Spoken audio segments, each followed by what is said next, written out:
Boa tarde, moçada. Tudo bem com vocês?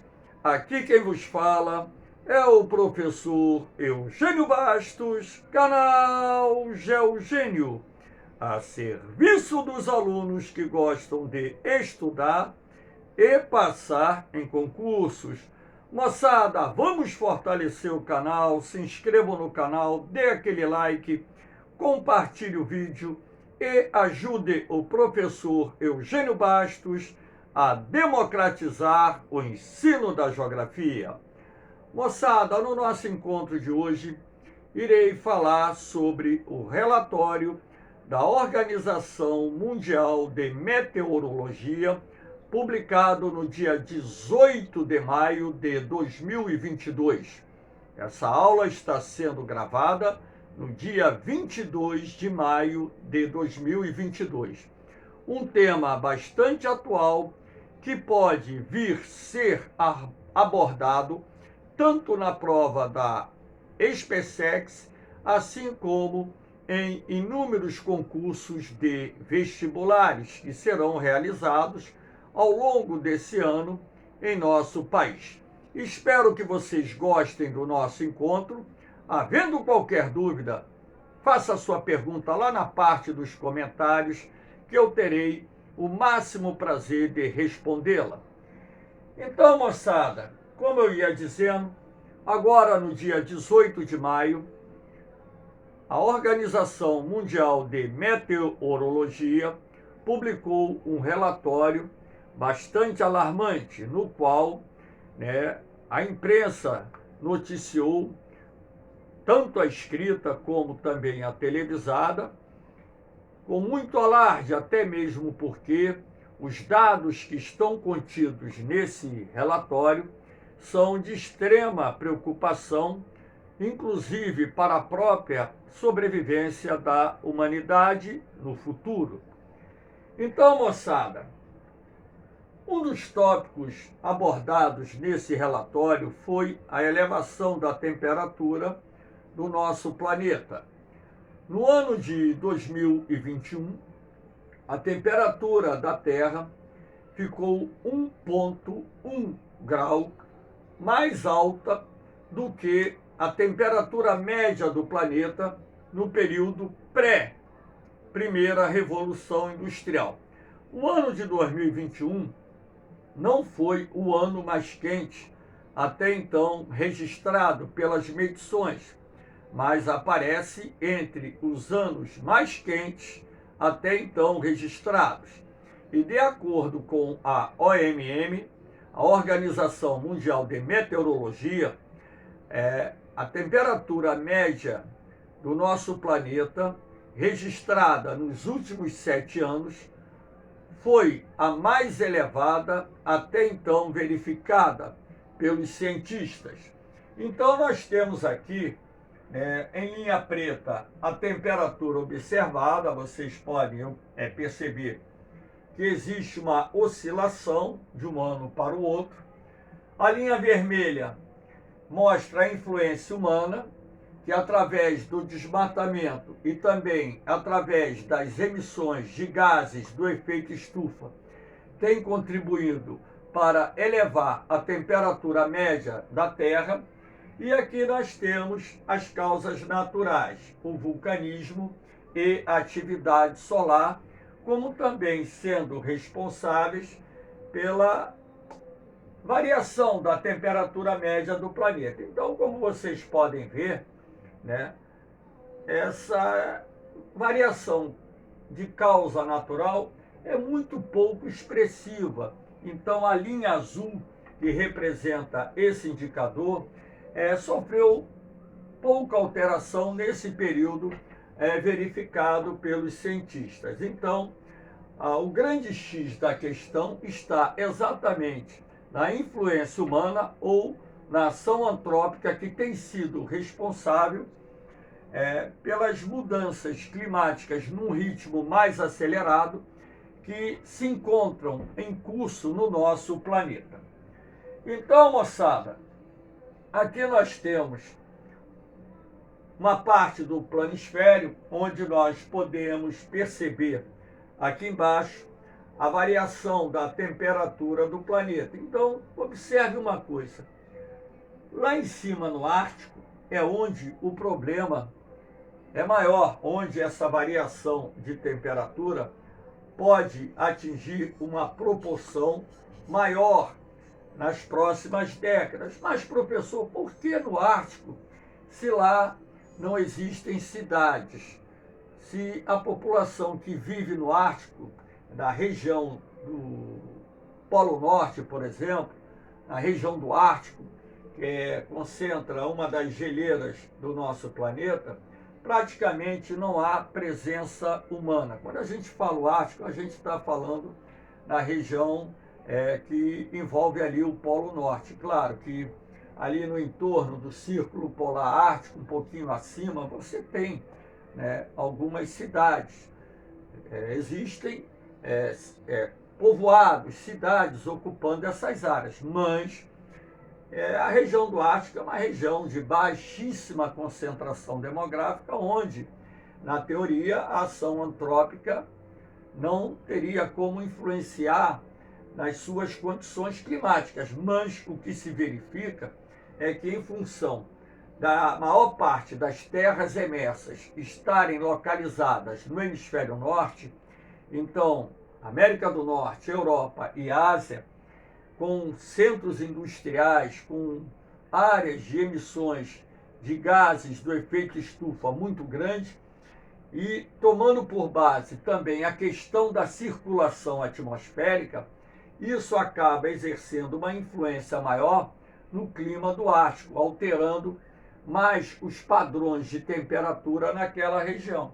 Então, como vocês podem perceber, em alguns pontos do planeta, você tem uma variação negativa de temperatura.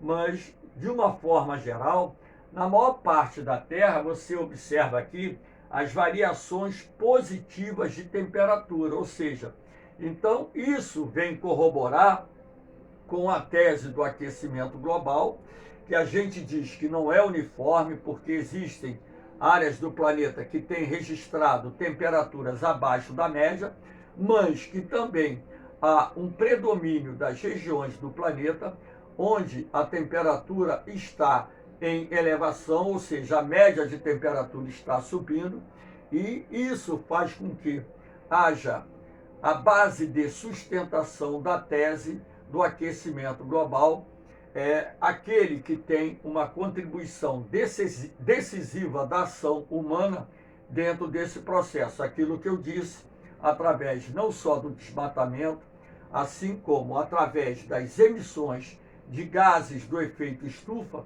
o homem tem interferido nos padrões de temperatura em nosso planeta, e isso traz mudanças climáticas em escala global, em determinadas áreas ondas de calor, secas, em outras áreas ondas de frio, invernos rigorosos, chuvas torrenciais, enfim, que acompanham toda essa perturbação climática decorrente do aquecimento global em várias partes do nosso planeta. Então, isso, nos preocupa muito, porque nós temos um limite para suportarmos essa elevação da temperatura, e de acordo com os cientistas da Organização Mundial de Meteorologia, se a temperatura média do planeta subir mais de 1,5 grau, isso traria severas consequências para a humanidade em escala planetária. Aqui, moçada, nós temos o impacto da destruição da floresta amazônica. Nesse relatório, eles destacam essa questão da destruição da floresta amazônica como sendo de grande importância para essas mudanças climáticas que estão se processando, não só aqui na América Latina, principalmente no território brasileiro e outros países aqui da América do Sul, como também em escala global.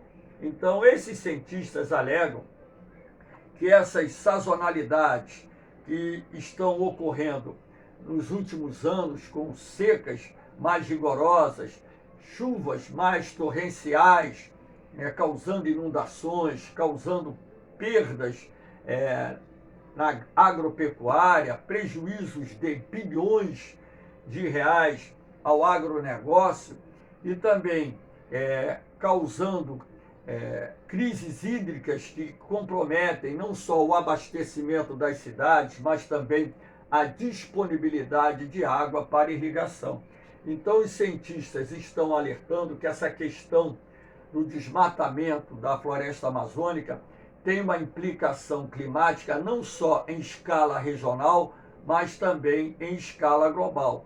Inclusive, os cientistas estão defendendo a necessidade de conter o desmatamento da floresta amazônica e promover a recuperação de parte das áreas que foram degradadas, não só da floresta amazônica, como também de outros biomas, não só aqui na América do Sul, como também em outras partes do planeta, que seria um dos mecanismos ou uma das medidas a serem adotadas para conter o avanço do aquecimento global e também as mudanças climáticas que estão em curso no nosso planeta. Essa imagem aqui mostra uma área da floresta amazônica queimada recentemente.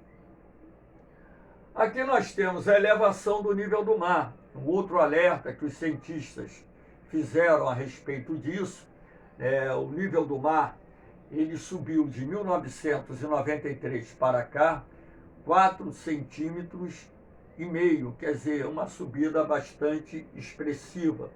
E dessa forma, na medida em que o nível do mar ele vai subindo, áreas costeiras vão sendo invadidas.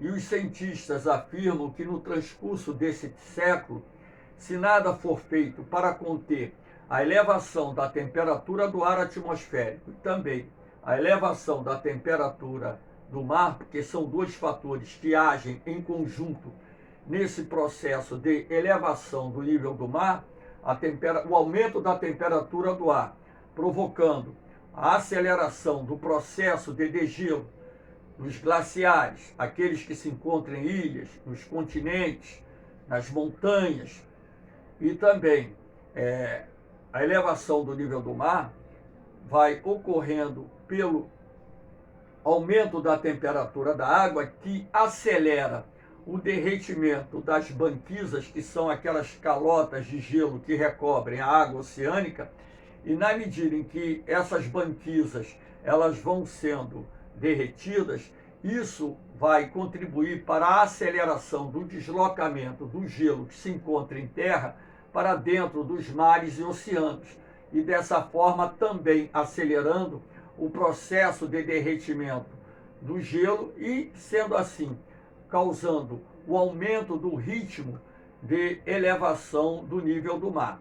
Então aqui nós temos uma imagem de Veneza, que é uma cidade que todo ano, no período das altas marés, a água do mar invade parte da cidade. Então essa imagem é apenas para chamar a atenção de vocês sobre essa questão da elevação do nível do mar, uma vez que milhões de pessoas mundo afora vivem em zonas costeiras, sejam elas continentais ou lacustres, e essas pessoas terão que se deslocar dessas áreas, terão que ser removidas dessas áreas na medida em que o mar avança.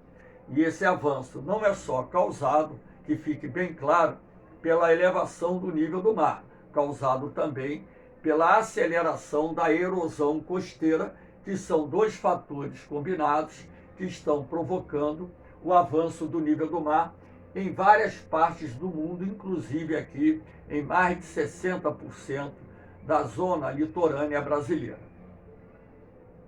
Um outro problema levantado é a acidificação dos oceanos. Por que os cientistas alertaram sobre essa questão do aumento do processo de acidificação da água do mar? Ora, na medida em que você tem o aumento da concentração de dióxido de carbono na atmosfera, o que acontece?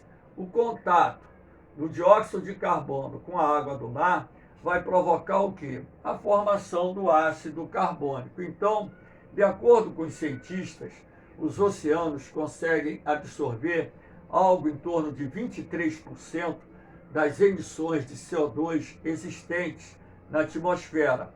E dessa forma, na medida em que a poluição do ar aumenta, consequentemente, há uma tendência natural de promover uma acidificação maior da água do mar. Qual é a grande questão que envolve a acidificação das águas oceânicas? Ora, na medida em que o pH da água do mar se altera, o pH se eleva e a água do mar fica mais ácida, isso terá um grave impacto não só na fauna, como também na flora marinha, provocando o desaparecimento de inúmeras espécies. Lembrando que o mar nos fornece parte dos alimentos que nós consumimos. Então, na medida em que a acidificação da água do mar aumenta, isso também poderá comprometer o fornecimento de proteínas animais provenientes da exploração dos frutos do mar e também proteínas vegetais derivadas da exploração das algas marinhas, que inclusive hoje são cultivadas em várias fazendas costeiras em inúmeros países do mundo. Então esse é o grande problema que envolve a questão da acidificação da água do mar. Um outro problema que nós estamos verificando é a destruição da camada de ozônio. Esse problema chegou ao conhecimento da humanidade na década de 1980, quando os cientistas alertaram as autoridades de vários países do mundo, chegando a mencionar, inclusive, a formação de um buraco de ozônio na região da Antártida, como está representado aqui.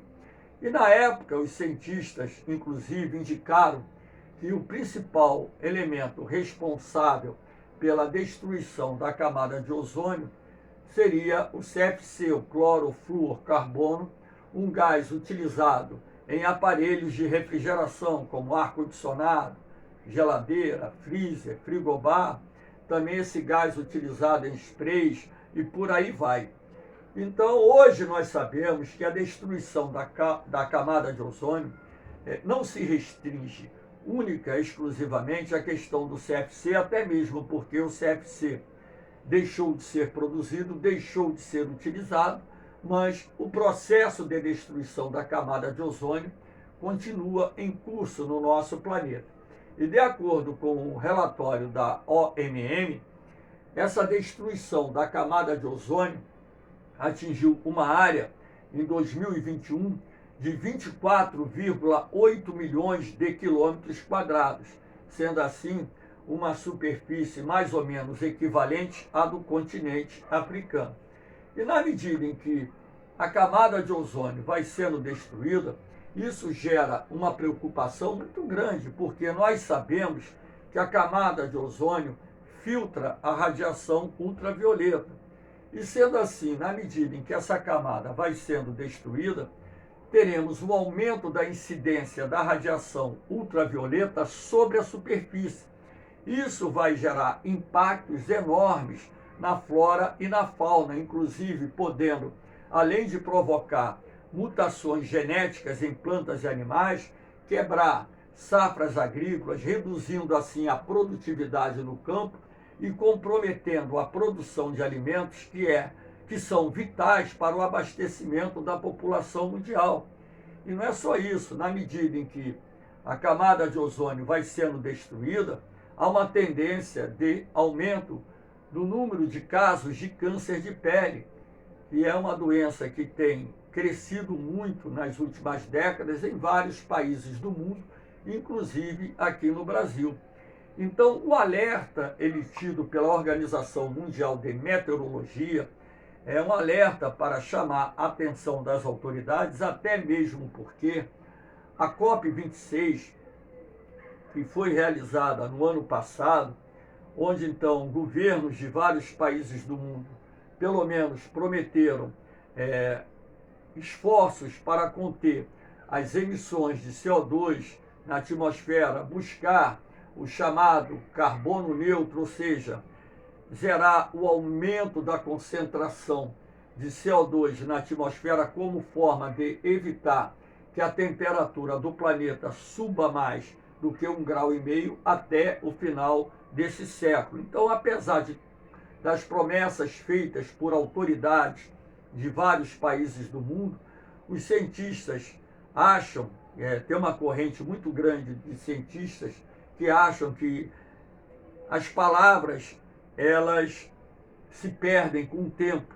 Então, o que precisa são ações concretas para que a iniciativa privada, o Estado, em conjunto, adotem ações que conduzam o desenvolvimento sustentável, a redução das emissões de gases do efeito estufa, de uma forma que busquemos, no mais curto espaço de tempo, o equilíbrio ambiental para o nosso planeta, com vistas à necessidade também de evitarmos a extinção de inúmeras espécies de plantas e animais e a manutenção da própria vida humana aqui na Terra. Temos que lembrar que nós somos prisioneiros desse planeta, daqui não sairemos tão cedo para tentar achar um planeta que tenha condições parecidas com a da Terra, porque não temos, em primeiro lugar, tecnologia para isso.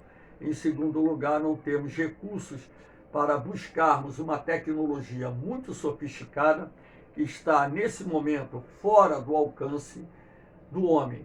E sendo assim, se a raça humana assim sobreviver a tudo aquilo que está acontecendo no planeta, então, quando nós conseguirmos desenvolver uma tecnologia que nos permita viajar para um outro sistema estelar, teremos primeiro que achar um planeta parecido com a Terra, em condições ambientais, condições atmosféricas, condições de pressão, a quantidade de oxigênio, o planeta estar na localização correta, na zona habitável, com uma temperatura que nós possamos suportar e termos ali condições de reproduzir o modo de vida que temos aqui na Terra. Então, eu acho categoricamente que isso tudo vai levar muito tempo. E talvez o tempo venha a ser o X da questão. Porque se nós não fizermos nada para revertermos o processo em curso, as futuras gerações pagarão um preço muito caro pela irresponsabilidade dos dirigentes atuais. Então, eu encerro esse encontro aqui deixando, esse alerta feito,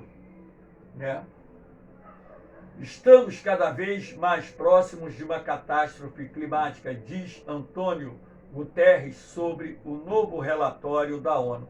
Então, esse alerta feito pelo Antônio Guterres, da Organização Mundial de Meteorologia, resume bem aquilo que eu falei, que eu procurei mostrar a vocês ao analisar esse relatório que foi publicado no dia 18 de maio de 2022. Então, moçada, aqui eu deixo mais uma vez os meus grupos lá do Facebook, onde disponibilizo meus materiais em PDF para cada segmento, ESA, SpaceX, Colégio Naval e Vestibular. Na área de arquivo vocês vão encontrar meus PDFs com matéria, com provas comentadas, com bancos de questões. Agora também estou montando simulados, o canal Geogênio está montando simulados, enfim.